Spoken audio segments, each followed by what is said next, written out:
Tata বন্ধুরা, শুভ সকাল। কেমন আছেন আপনারা? আপনারা খুব ভালো আছেন, আমিও খুব ভালো আছি। এই গরমে আর ভালো লাগছে না। আজকে আমাদের এখানে শীতলা পুজো, তাই গুছি টুচি নিয়েছি। সকালবেলা স্নান টান করে ডালা দিয়ে এসছে, সেটা আপনাদের দেখানো হয়নি।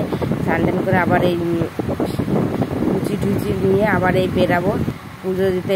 যাচ্ছি, পুজো দিয়ে আসবো, অঞ্জলি অঞ্জলি দেবো, তো ওই জন্য যাচ্ছি। ওই জন্য কত লোকজন সব বসে আছে, অঞ্জলি দেবো। ওই জন্য কত ডালা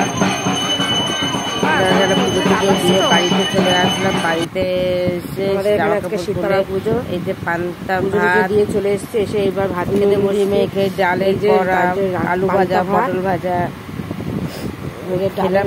পটল ভাজা, আলু ভাজা, শীতলা পান্তা কিনতে খেতে কিন্তু খুব ভালো লাগে। আবার বিকেলবেলা ডালা আনতে গেছিলাম, ডালা নিয়ে বাড়ি খুব ভালো লাগে। এমনি পান্তা ভাত খেতে পারি না, ওটা কেমন লাগলো আপনারা অবশ্যই জানাবেন। ভালো লাগে আমার খেতে। কারা কারা খান আমাকে অবশ্যই জানাবেন।